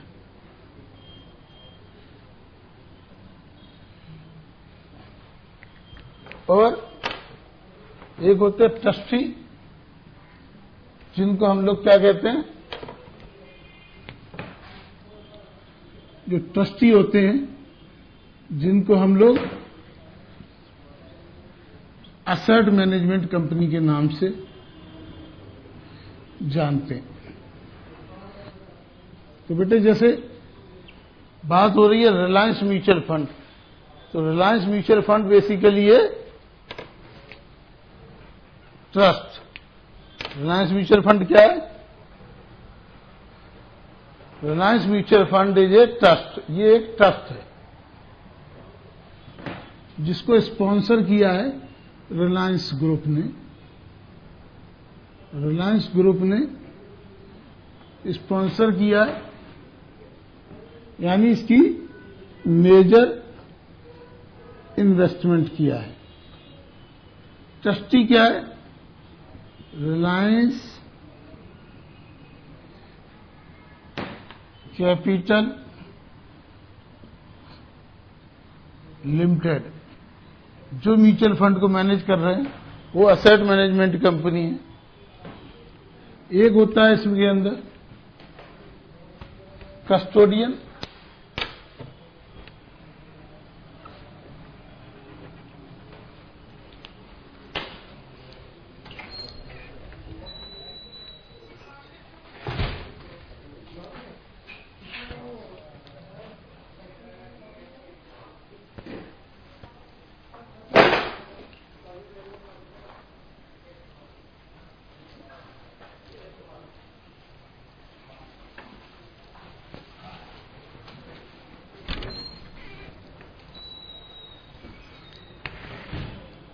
ये कस्टोडियन जिसके पास ये जो भी शेयर्स या जो भी इन्वेस्ट करता है, ये बेटे दो हैं, NSDL, NCDSL। और बेटे जो यूनिट में इन्वेस्ट करते हैं हम लोग,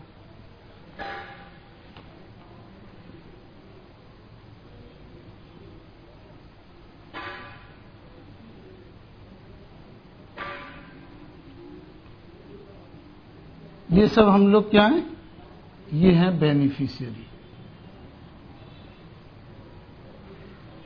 तो सबसे पहले आप समझिए, जो म्यूचुअल फंड है हिंदुस्तान के अंदर, ये कोई कंपनी नहीं होती, एक ट्रस्ट होता है। जो कोई भी कंपनी, मान लो रिलायंस ग्रुप ने स्पॉन्सर किया है, यानी एक पर्टिकुलर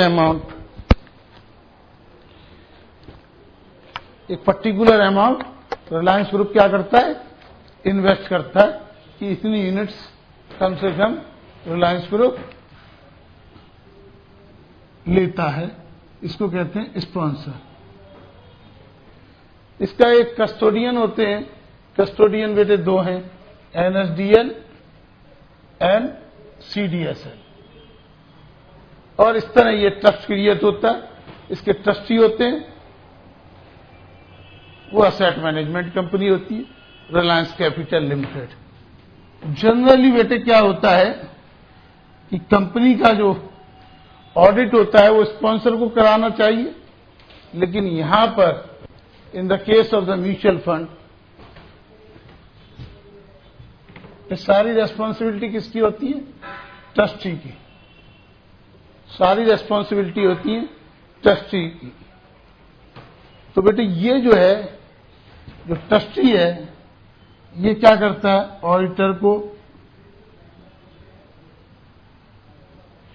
अपॉइंट करता है, और जो ऑडिटर की रिपोर्ट है, ये रिपोर्ट भी किसको होती है? Report to trustee.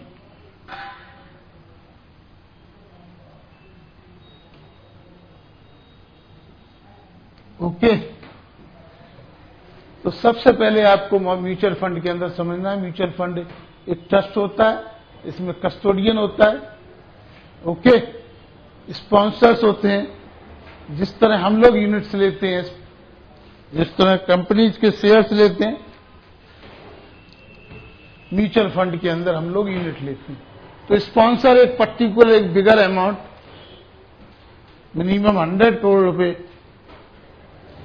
का म्यूचुअल फंड होता है। तो स्पॉन्सर एक मेजर अमाउंट, मेजर चंक लेके उस ट्रस्ट को प्रमोट करता है, यानी वो स्पॉन्सर करता है, और उसके लिए एक असेट मैनेजमेंट कंपनी को अपॉइंट करता है।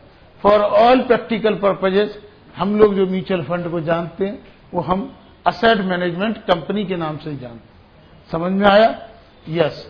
तो जो लोग हम लोग जो यूनिट में पैसा लगाते हैं वो इसके बेनिफिशियरी होते हैं, और जो ट्रस्टी होता है यानी एसेट मैनेजमेंट कंपनी होती है, जैसे बेटे रिलायंस कैपिटल लिमिटेड हो गई, ये ऑडिटर अपॉइंट करता है, और इसकी रिपोर्ट भी किसको दी जाती है? रिपोर्ट भी ट्रस्टी को दी जाती है। तो सबसे पहला हमें क्या समझना है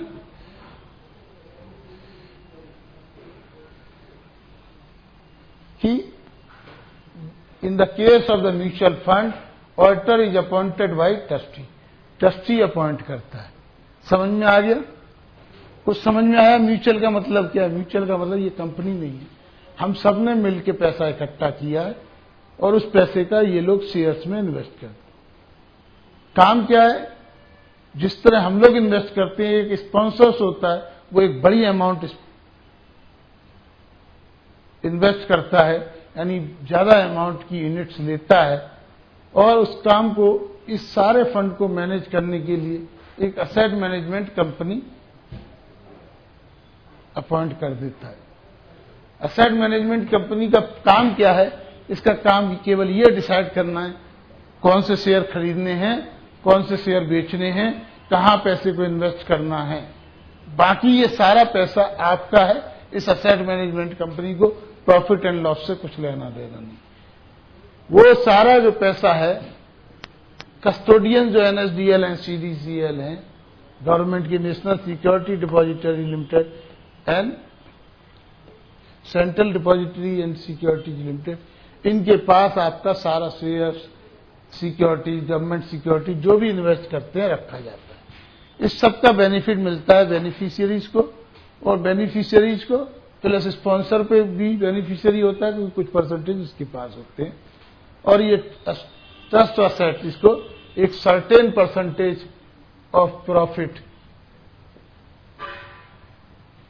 अपने एक्सपेंडिचर्स और कमीशंस के लिए मिलता है। हाँ हाँ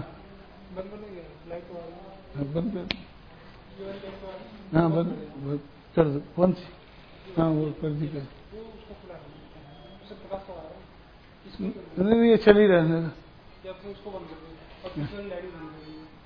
अच्छा अच्छा, तो लाइट ज्यादा आ रही है इधर, ये बंद कर। ओके,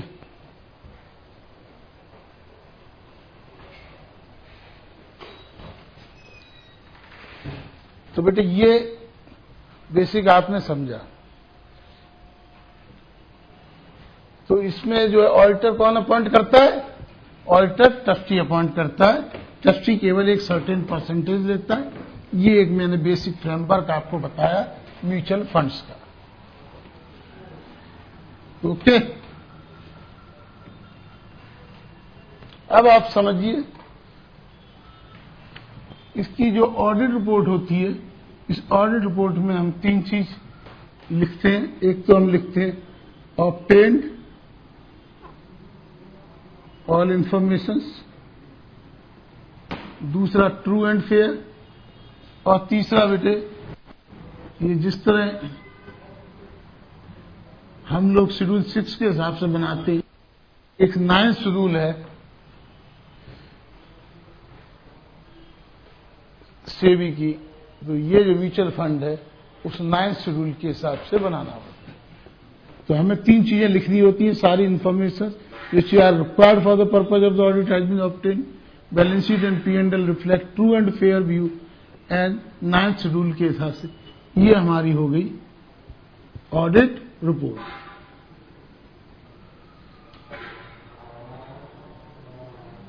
ओके, तो ऑडिट रिपोर्ट में हमको ये तीन चीजें लिखनी होती हैं।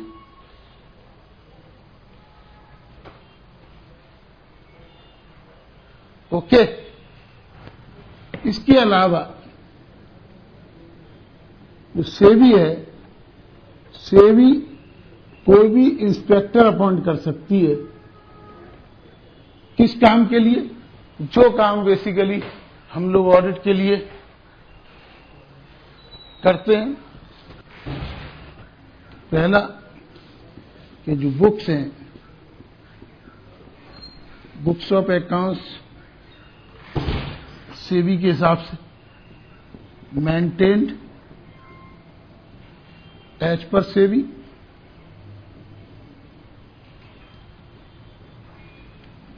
सेबी इंस्पेक्टर अपॉइंट करता है कि books of accounts has been maintained as per SEBI. Second, जो एक्ट के प्रोविजन है, प्रोविजंस ऑफ एक्ट यानी provisions of SEBI act complied with, कि जो सेबी एक्ट के प्रोविजंस हैं वो कंप्लाई किए गए हैं।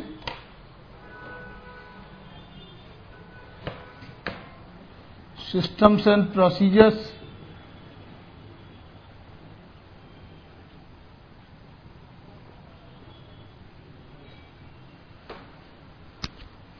systems and procedures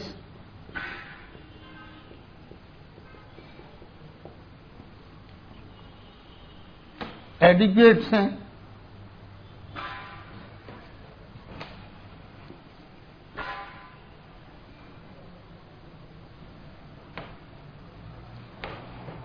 systems and procedures adequate हैं,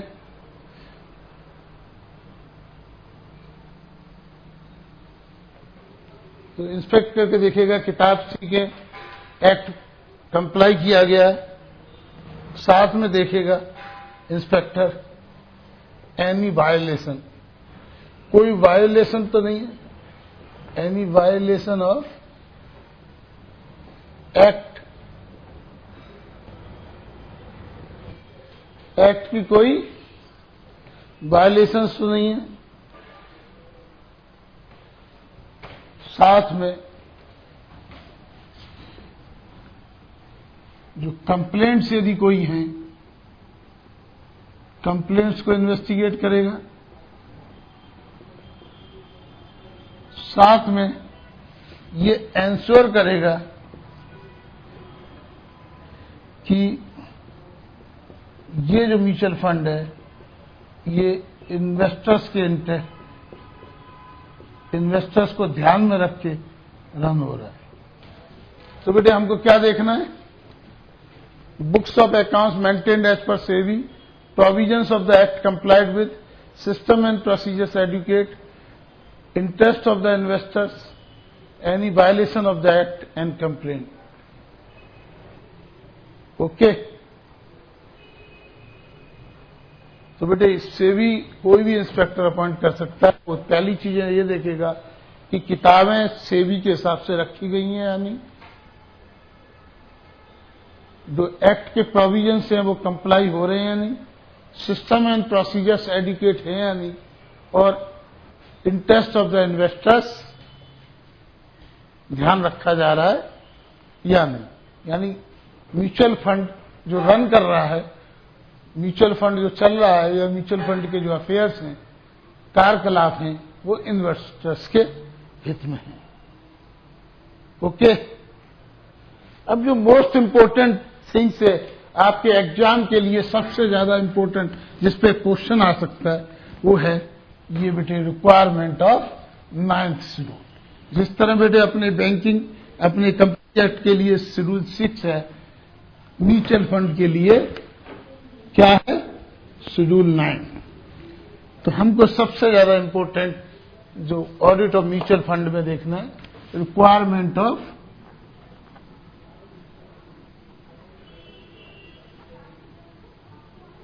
रिक्वायरमेंट्स ऑफ शेड्यूल 9, कि शेड्यूल 9 की क्या क्या रिक्वायरमेंट्स हैं, हमारे के लिए बहुत जरूरी है।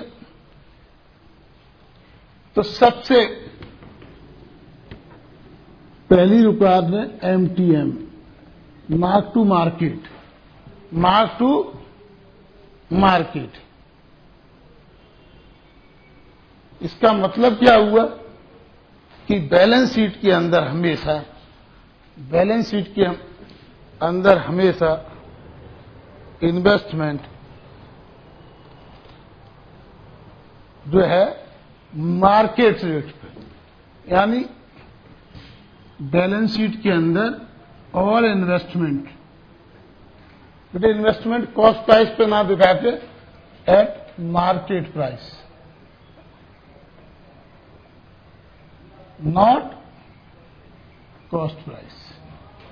कॉस्ट प्राइस पे ना दिखा के मार्केट प्राइस पे जितने भी इन्वेस्टमेंट, जनरली बेटे हम लोग क्या करते हैं, इन्वेस्टमेंट कॉस्ट पे दिखाते हैं रूल 6 में, यहां आपको मार्क टू